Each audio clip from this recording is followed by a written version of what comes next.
Good afternoon, everybody. Welcome to today's Candidate ID Talent Talk. My name is Billy McDermott. I'm the head of delivery for Candidate ID. It is an almost sunny Glasgow day. We're excited to be today talking about the growth of the contingent workforce and the changes that need to be made. I'm delighted to be joined by my guest today, Bhumi. Bhumi, would you like to introduce yourself? Would you like to tell us a little bit about your business and your background within recruitment? Absolutely, Billy. Firstly, thank you so much for the introduction into the weather. We've got actually a little bit sunnier day here. We beat you. But yes, so I'm Bhumi. I'm the founder and CEO of InteriMarket, which is an end-to-end technology solution for businesses, so enterprises and our partners, which would typically be managed services and RPOs, to be able to build their independent talent clouds and manage them end to end, from sourcing to contract and offer management to compliance and payment. And the reason InteriMarket started is because I have over 9.5 years experience as a contractor within the UK. So I've been a temp, I've been a contingent worker, I've been an independent contractor consultant, and I've worked within HR and recruitment teams and within RPOs, where I've seen not only just the two sides of a talent and a business, but also what goes on in the complex process of sourcing to managing a contractor within businesses, and the sheer frustration of what goes on behind the scenes is what drove us to build InteriMarket. Fantastic. And then, of course, the contingency market has changed so much. Certainly, I've worked in recruitment since 2005. The business I worked for, we had very few contractors, if any at all. Yeah, we had a decent temp desk, certainly, but the whole contingency model, particularly with the trend towards self-employment, not just in the technology industry, which is obviously traditionally where the higher volume was, but over to engineering, to building services, and then of course into the gig economy, and to driver roles, delivery roles, and that type of thing, means that the market has changed significantly. And I think a really fascinating stat that you told me when we caught up yesterday was that, compared to 10 years ago, when 3% of the market, the employment market, was contingency workforce, it's now 20%. What's your viewpoint on where's the, so why has that change or that growth in the market, has that impacted candidates positively? Has it impacted candidates negatively? Where do you see how has that really hit potential candidates, either candidates who are in the market already, in the contingent market, or candidaes who are thinking about moving into the market? Few things there. The first one is that yes, the market has changed significantly in terms of now. On average, about 20% of the UK population is contracting or contingent of some nature. And the reason that happened or started to happen from sort of 2008 was purely due to the financial crash. So businesses and enterprises realized that they needed more flexible working or workforce, and so did talent and people that were forced into redundancies and restructures that actually quite enjoyed. And most of them, if we think about it, about 10 years ago, were in their sort of late 30s, early 40s, were quite experienced, came out as interims. And so they really started to enjoy the lifestyle. So now what's happened over a decade is that the talent is really driving this change. At one spectrum, we have these really experienced contractors and interims who really enjoy the change. And some of the key things that's driving it is their personal work-life balance, is the need to work only certain amounts, and those things. And then the second thing is the drive of younger generations that are coming into the workforce. I hate to use millennials and sort of box people in, but the general trend is that people want more flexibility. People are desiring upskilling and reskilling a lot more than they used to do about 15 years ago, because people wanted more stability back then. And now they like to trust the brands they work with. They want to be able to engage directly, etc. So there are a few things that have really driven this change in the market. It's not just the business need, but it was almost an opportunity, about a decade ago, that people got to experience this new way of working and living. which has worked for majority people. Is it not really just a perception though that a lot of this growth has been driven by a desire from candidates to have a lifestyle change, rather than it being simply what perhaps it originally drove it, which was an excuse for employers to employ people on contracts with minimum employment law responsibility. Do you know, is it is it genuinely the case that people do this because of lifestyle, or are they being forced into a corner to do it because employers don't want to take on full-time permanent responsibility for their staff? There is, again, that could be dependent on the sector. And this is where sectors are very important. So, for example, if we look at Brexit at the moment, construction sector is going through massive changes. They recently struggled with project delivery, timely delivery, and that's all down to lack of having the right teams and the right people, white or blue collar, in the projects to make them happen. So there are certain sectors where I think talent is forced into considering alternate options of employment, but then generically speaking, it's mostly us people. Like, we're driving the change as talent. We're driving that change because we see the benefits of that flexibility. And so this is what I did for 9.5 years. I got into temp jobs, but then I actually preferred fixed term contracts or independent contracting or consulting, purely because the variety of the projects, the amount of things I got to learn, and the speed of progression. So for me, I could easily take 2 months out in between projects to work on something personal, which I really preferred. So I think there is a lot of preference depending on the sectors, though.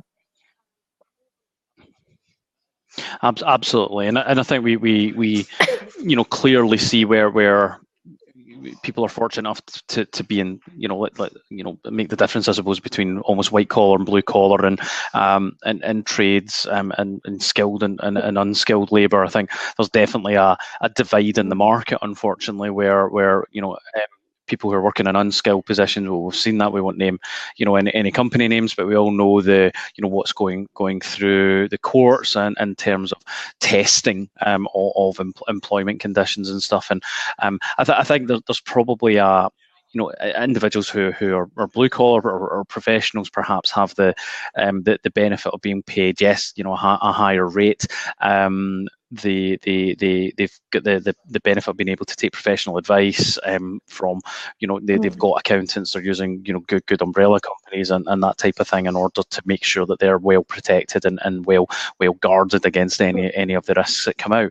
On the risk side, so we've obviously got IR35 going, that's starting to impact now, or certainly is coming into effect and hitting every sector just now. Are you seeing any impact of IR35 on the market? Do you expect that this is going to start reducing the number of contractors in the market, or do you think it's just simply a bit of over-governance with regards to contractors? I feel that IR35 is quite unnecessary. It is just too much over-governance, over-regulation. It's like one of those things, when you have too much rules and regulations, you sort of impact the innovation that comes out of individuals. So I think firstly it is overly regulated, but I also think that IR35 in the public sector potentially helps those rogue teams and businesses who get away with hiring the same people and trying to avoid permanent offers, etc. So it definitely helps in certain contexts. But as I said, there is a mixture of having too much, which I think the UK government is moving towards with IR35, and I do not agree to it. In terms of, this is speculation whether the numbers are declining or not. We still see a lot of people still choosing to opt contracting.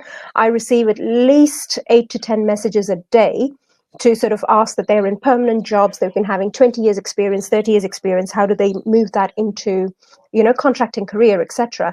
And it's fascinating how, so many people are still interested, and actually it is on the growth.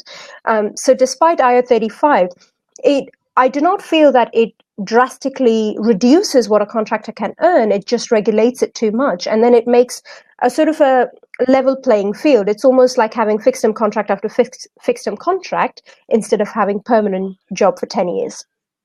Is my opinion anyway.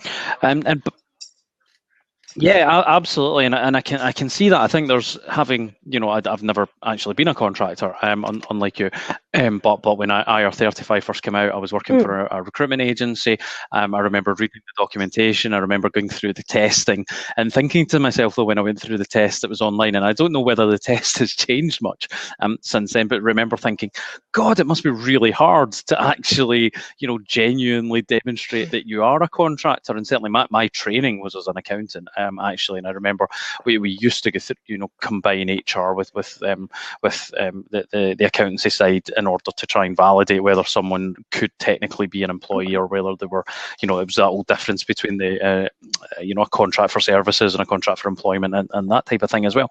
And I remember thinking with IR35, it must be really hard to genuinely prove that you are going to be a contractor, because as Barry has said, Barry, thanks for joining us today.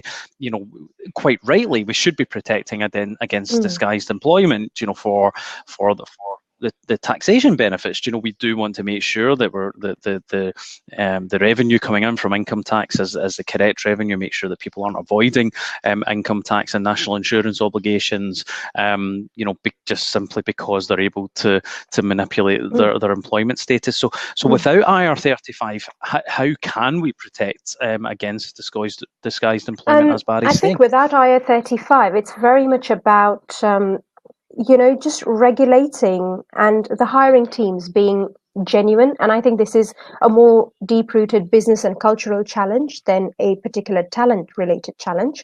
Because, if a business or a team feels that they can save a little bit of money or they can do that, they would certainly take those actions. So this is more of a business culture change that would be required ethically, to operate in an ethical space more than, I think, a legal requirement. But I see why IR35 has come in play. I just think that pushing it to private sectors, etc., is going to curb innovation, is going to curb self-employment, potentially. And this is a speculation, although having said that, I haven't seen that in numbers yet. I think people are still very excited about being able to get that flexibility, which is very, very key in anybody you speak to these days. They're like, yeah, I'm thinking about contracting in the next few years or whatever. I've heard very few people say that they're going to be permanent for the rest of their life.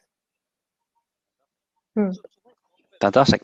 So let's talk about the differences between sectors then. From your perspective, we've got self-employed, we've got contingent workforce, as I said, in everything from low unskilled labour through to highly specialised professions. Is there any similarities between how we actually successfully manage the contingent workforce across that massive breadth of roles that are actually available? Is there any patterns? Is there any advice that you can give to employers when managing? Because there's employers certainly that we work with at Candidate ID who are both employing self-employed drivers, for example, but then they're also hiring senior finance executives. In fact, one of our clients has got an interim CEO just now who which is contingent workforce as well. So how can you first of all, broad stroke, what advice would you give to employers in order to manage their contingent workforce and get the best out of it, before we perhaps talk about the differences between So I'm going to be really bold and say this, is that every business needs to stop saying this is how we've done it and it works for us.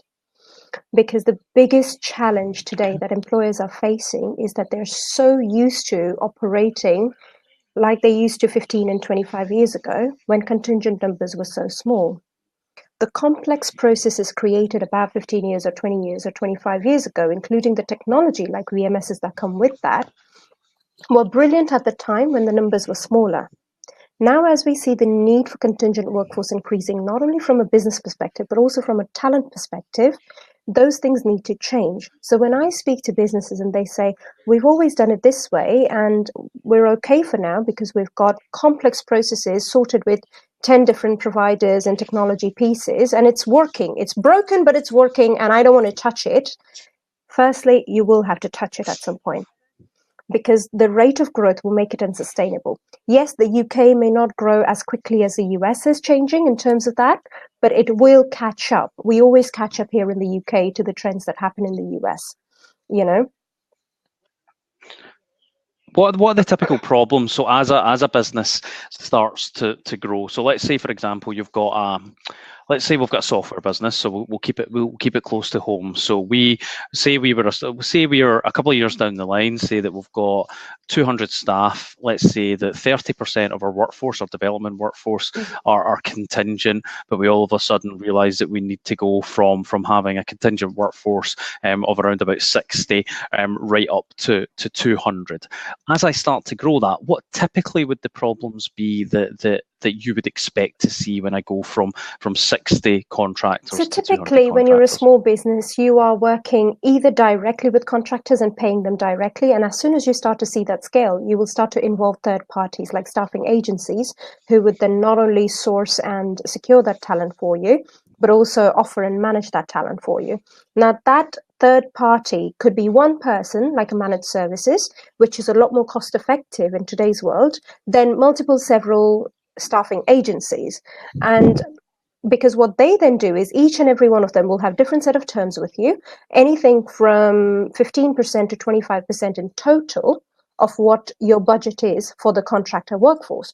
So if you can imagine, you've almost added a third of your cost to just your budget. So if you had budget for 200 people, you've now actually got to find the cost for management of all of that.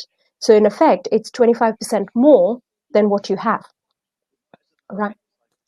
But isn't that 25%? Isn't that a good additional amount to pay to ensure that your contractors are effectively getting managed correctly? It takes that worry away from you. You know that the relationship is being managed correctly by a recruitment agency or business. Isn't that a fee that's worth paying? If we lived in an ideal world and that happened. What currently happens is with that margin that you're paying, you're actually not getting engaged talent. Staffing agencies have a very subtle reputation of, using talent as a commodity. In fact, a recent survey, and that I'm going to read, which is the Trust in Recruitment survey that was done in partnership with a couple of the businesses, they said that about 90% of talent do not trust staffing agencies have their best interest at heart. So what we're seeing is there is a lack of trust. There is a clear lack of value add, which is very, very key. Now, when you have 3% of your population, which is contingent, so 60 people, it's okay because you're trying to manage some directly, you're trying to engage some directly. Then you're relying on multiple third parties to manage this for you. And depending on the agency or depending on the third party, they're either being managed really well or they're being managed really poorly. How that affects you is that your brand is affected, because at the end of the day, what matters in this day and age and moving forward will be engagement, inclusion, and retention of that talent, right? So why would you want to do that when you now, especially now, we have technology like InteriMarket that can facilitate that at almost half the cost, if not. So I'm going to defend the agency side a little bit here because my background is agency. So I started in 2005. So I'm going to I tend not to sit in the fence when it comes to this stuff. For me as a recruiter, when I was hiring temps and contractors, I'm spending a lot of time first of all building up the relationships with those individuals in advance, so that if you were the client, Bhumi, if you come to me all of a sudden, and this is what happened, I worked in financial services. So I've got some of the major banks coming to me. In fact, one in particular who had a massive mortgage business based in Glasgow. They would come and say, "We need a mortgage underwriter to start tomorrow, Billy."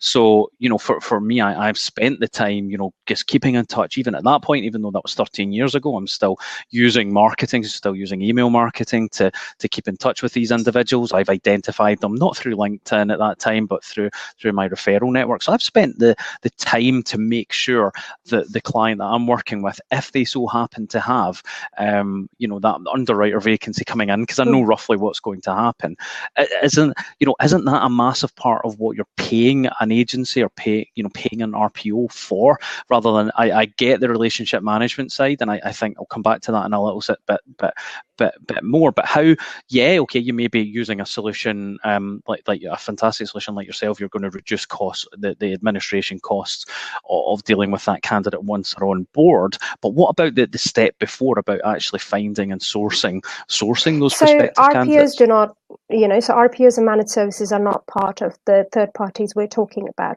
that replacing with automation and InteriMarket, firstly. And secondly, so there are two different camps, right? You're dealing with a senior contractor, right? And majority of the businesses are doing volume contracting. When you're dealing with volume contractors, the agencies do not operate in the same level of ethical fashion. Now, even let's talk about the example you gave, right? So you've spoken with 100 people, you've got on your bench, you know that they're right for this position.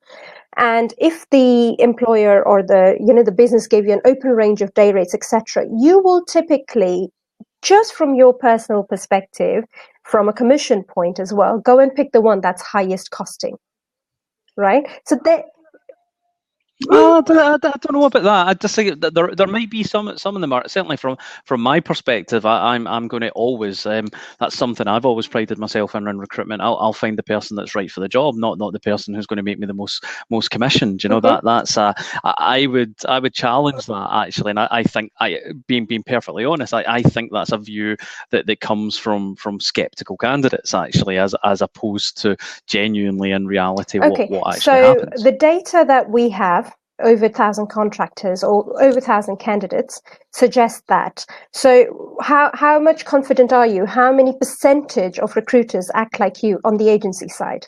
Let me just ask you that question. Certainly, honestly, in my agency days, I worked with probably, I probably worked with about 150 recruiters over the time, and I would probably say about 2 or 3 of them were people that I would say would increase their fees, or would attempt to increase their commission based on salary. That would probably be it. The remainder that I worked with were people who were genuinely interested in getting the right people for the right job. Perhaps I just worked for a really good agency. Perhaps I was unique, but certainly in my experience, and based on my experience with candidates, it's something that doesn't happen that often. Absolutely. Then that has to be a very unique experience, because I've been a contractor as well. In the past, in the last 4 years of my consulting career, I stopped using agencies. And in fact, to a point, and it may really depend on the brand, and we were having this discussion and debate last week, where we said not all agencies are bad, not all recruiters are bad, but depending on the firm and establishment you work for, there is a lot of pressure on numbers. And when that happens, contractors specifically get used as commodities. So I've got a higher day rate for that person, and I can make a little bit more extra margin, and I will do that. And this is not just a perception, this is experience. So when I would go into a program role, and then I would realize that actually I've been told a certain day rate, but there is £100 gone out of my day rate, without me even being told about it, then that becomes an experience more than a perception. I've worked with brilliant interim executive search folks as well, but as I said, that really depends on the position and the sort of seniority of role. As you get more senior, or as you get more niche, you find better talent or better recruiters in that space.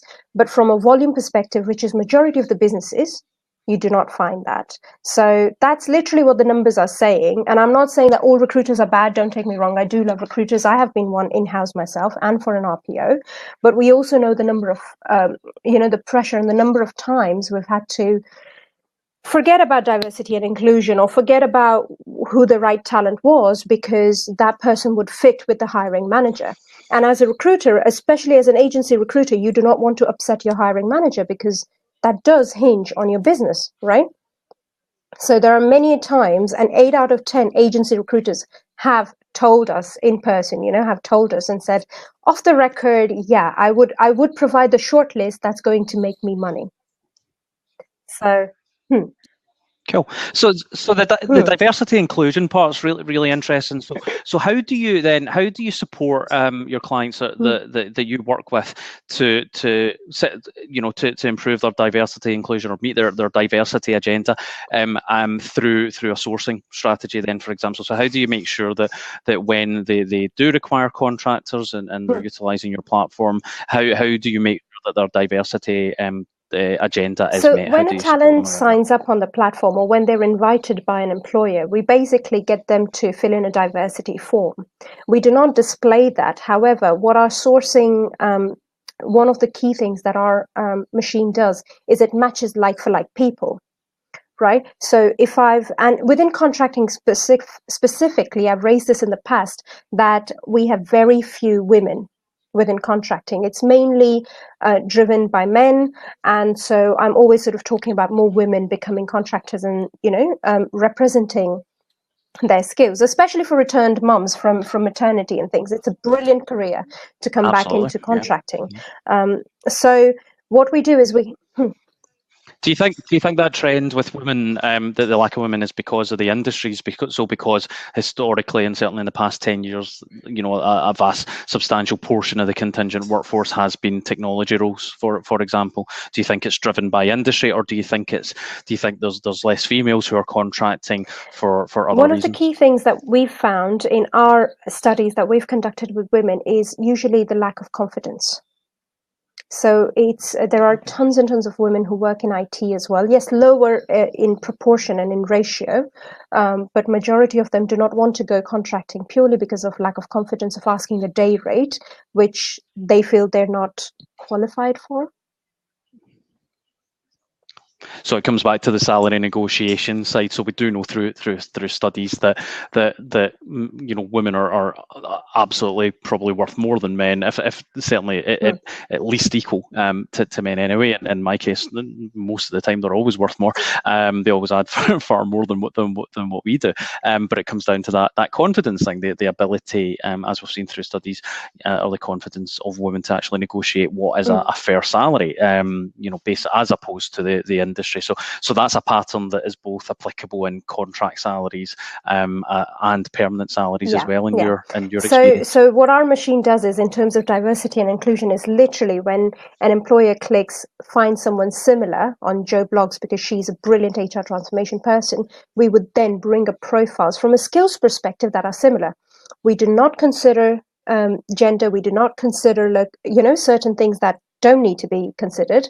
We only match them specifically based on the full skills DNA, which is where I think we're sort of helping tackle that, because for sure, in my experience, as I've said, I have sometimes my CV's been pushed under the shortlist, and purely because I don't match what the hiring manager would want, from a look and a talk perspective. Fantastic. And is that work that you do with clients across the full spectrum of diversity? So any diversity programs that they have in place, whether it's gender or ethnicity or anything like that, is that something that your platform does and what you're able to absolutely, advise we provide the data. We're a pure tech player, so usually our MSP and RPO partners will have the human element to it, so managing relationships, making sure their shortlists are DNI inclusive, etc. So we don't actively take part. And if I do end up meeting an enterprise customer who either wants to take it in-house, then I will still refer them to my MSP or RPO partner to help them set up that in-house capability, especially for small to medium-sized enterprises.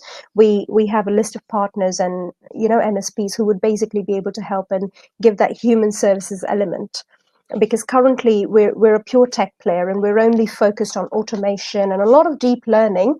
So to really help replace some of the boring admin-y, repeat manual tasks,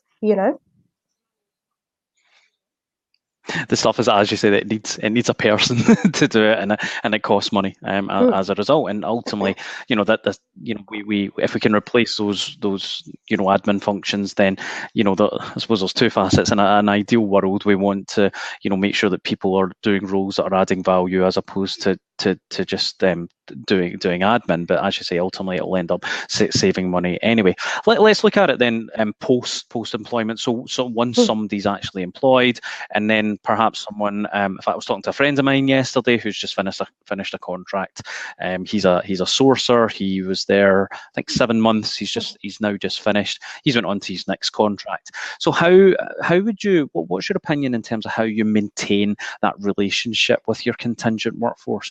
to improve the chances of them potentially returning Yeah, so to work the with you again? typical case we've found in terms of what goes on in the sector right now is that businesses would either collate that data on an ATS system and in hopes of we'll keep in touch every 6 months with an email, generic email or something like that. Or if it's RPOs and MSP partners, they have a lot of volume work as well. So they're not always able to keep in touch with this talent, but they have somewhere, again, them sitting somewhere on a VMS or an ATS of the client. So typically, if we speak about engagement after the contract is finished, it's nil in terms of existence because it is manual, right? So unless you're a recruiter who is keeping in touch with them, that's very different to the team that you worked with. You know, most of the interims or contractors will not be in touch with their past employers. So at InteriMarket, the solution for that is that we've literally enabled businesses so everybody that is currently a contractor or was past contractor can basically be added to that talent cloud of past contractors. So they can basically keep in touch, and then we send them engagement, jobs, etc. In terms of what is relevant for that particular talent. And so what happens is that because the talent is engaged and they've been able to secure pipeline work through the platform because of various other businesses, they're more likely to update their details, to keep in touch. And we also automate a lot of the candidate profiling, which means that if they have secured another position, we will automatically update their availability, their rates, their skills. So if you're a company, you go into your past contractor pool and you say, oh, wow, Joe Bloggs was HR transformation, but now she's actually doing systems implementation at this company and she's available in 3 months' time. You can see that because we've automatically updated that bit of information. And so if you wanted to rehire somebody in 3 months' time, you've got that information right in front of you whilst they're still being very subtly engaged. So we don't want to piss them off, but we do want to engage with them as well. Absolutely, you're talking from exactly the same hymn sheet that we talk. You know, it's about that ongoing relationship management, and it's something that you know we push through our platform and advise and give consultancy on to our clients. And also people like Bill Boorman. That's what he pushes. You know, we're in an age because of the growth of contingency where the employers who are going to be able to secure the best talent at the right time for their needs, they're going to do that because they've managed to maintain relationships with their prospects, because their prospective candidates. Let's face it, it's something I talk about. A lot of our clients are business to business clients. They are not the most exciting clients in the world. They're not the sexiest in the world, and a massive proportion of contractors will be working with businesses like that. You know, it's about, you know, how, if you've got someone who you would hire again, you know, how do you make sure, and in my view, it's about how do you make sure that they're not only kept in touch. I think you're right along the job side, you know, and keeping them up to date on that side. But what we encourage our clients to do is talk to those people, those potential future hires, about what's exciting in the business, what problems are being solved, particularly in technologists. I was talking at the in-house tech talent conference last week, and from our research and the work that we do with our clients who are hiring technologists, do you know, the after salary, do you know, which is the number one thing that technologists are interested in, because we're really guilty as recruiters at hiding salary and package information.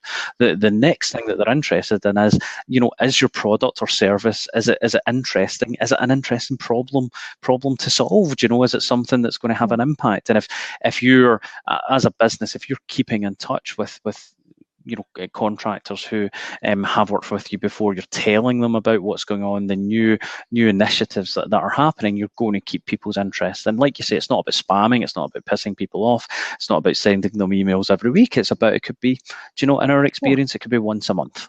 You know, as long as it's absolutely spot on, and actually as long as it also considers multiple channels, you know, as long as it looks at email, as long as it looks at text message, as long as it's looking at social media as well, it works particularly well. Great. So, Bobby, we've probably got about 5 or so minutes left. I'm going to encourage other people to who are in the conversation. I'm just seeing if there's any more questions, but there isn't at the moment. What other? So we've spoken about kind of pre-hire. We've spoken about the changes in the market there. We're talking about post-hire. What other changes in the contract market have you seen over the past 10 years, and how do you recommend that employers adapt to make sure that they are hiring and retaining the best contingent workforce that they can? So one of the key things that I think is going to really, really help B2B businesses is to have access to data and have transparency throughout the process, which is where I also think staffing agencies lack to provide that. Like you just said, sometimes they hide the day rates, they falter the day rates, or salary information in your case when you mentioned. But it is not an uncommon practice to basically charge 15% to one client and 20% to the other because they haven't negotiated it or haven't had the time to negotiate and they've trusted their expertise. So I think businesses that are able to, push forward transparency within their organization and bring in a slight cultural shift where basically what they're saying is, we are wanting to take responsibility of this talent, because currently it's a quarter of our working population, which is still quite large. For an organization that is 1,000 people, it's 250 contractors, as an example. So it's quite a large population. So having that keenness and that requirement to actually start looking at the reports, start looking at the data. And so some of the things we do is we have tons and tons of reports, from the number of contractors currently working with you to your past contractors, which could be about 10,000, although you've only got 200 working right now, and how we sort of help you build that talent cloud.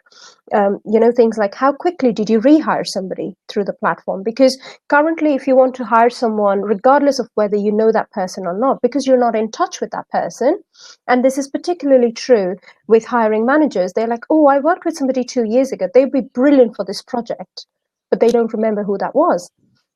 And one of our studies last year showed that over 60% hiring managers would like to rehire somebody they've already worked with because they trust them and they know them. Yep. But they simply do not have the tools or access to tools that can make it happen today. So they have to go back out to the agency or their internal process to go back out to their PSL, which is where I think the businesses can have this cultural shift and say, you know what, we're going to bring in something, whether it's our technology or whether it's just, a capability to actually start looking at the data, start looking at the reports. Because as this continues to evolve, and today we might say, okay, millennials are entering the middle management, like myself, borderline millennial, borderline annoying, but eventually more of us will be in our late 30s and early 40s, and we would want to start, building a longer term flexible portfolio career, which I've done, and which majority of my colleagues within my sort of age range I see wanting to do in 5 to 10 years time. So I think I can't wait to go 3 days a week. I'm telling Adam, I've already started dropping the hints, about going, I don't want to work 5 days a week. How can I do that? So I'm gripping onto millennial for dear life. So I was born in 82. Borderline. So I'm not that borderline. Borderline. But that's the whole point. And also, studies suggest that you don't have to be working 5 days a week to be successful and to be happy. In fact, if you work lesser, you're happier because you've got then the time to achieve your personal goals. And I think more and more of us are realizing that we're more mindful. We go to yoga. We do all sorts of things that 10, 20 years ago would be a bit juju kind of, if you know what I mean. So I personally think that, in that businesses need to start adopting this cultural shift. They need to start becoming more flexible. And if they could adopt technology along the way, that really helps them solve a problem, not just today, but in 2020 and in 2025, they should really look into doing that. Yeah, and Mark, just in the comment section, he's made a really good point. Most people work 4 days a week and 4 days in a 5 day week, and I couldn't agree more. You look at the studies that are going on in places like Sweden right now in terms of dropping the week. In fact, there's a fantastic business based in Glasgow called what are they called these days? The travel design agency, I think they're called. They used to be called Dojo Marketing. Chris Torres, a friend of mine, and about 2 years ago, they moved from they didn't reduce the number of working days, but they've reduced their working day. They've went from an 8-hour day to, I think it's a 5.5-hour day, and they just work they just time manage. They work in really, really concise sprints. They work in 25-minute chunks.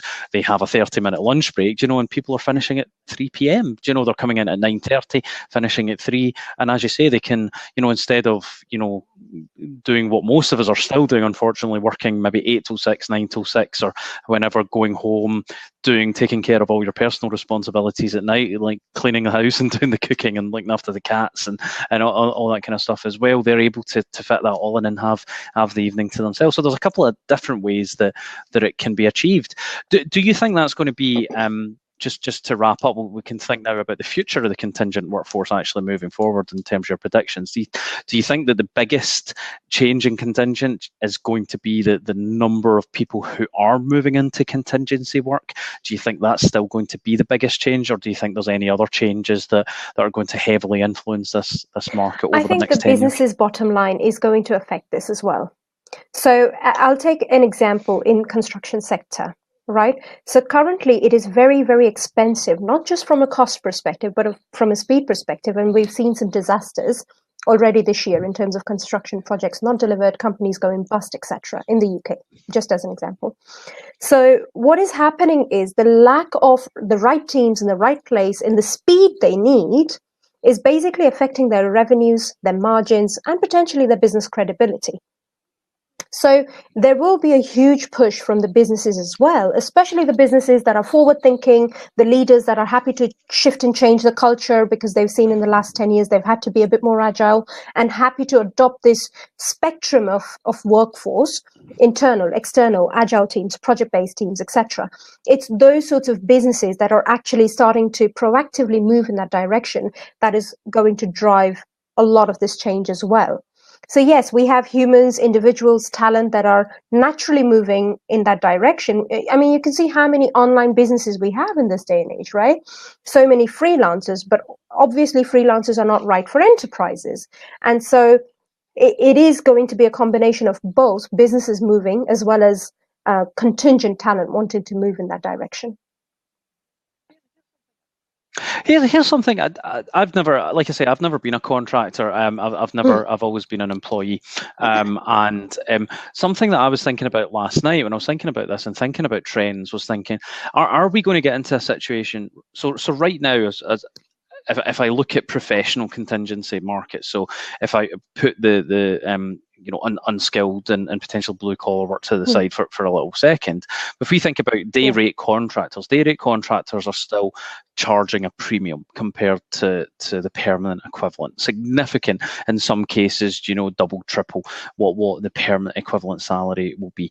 As we move towards a workforce that is more heavily comprised of contingent workers, is this going to claw back salaries, do you think? Do you think that contingent salaries will reduce and become more like their permanent salaries as that goes on? Firstly, I think it's a perception when people think that contingent can charge double, or if not 3 times more than a permanent salary person.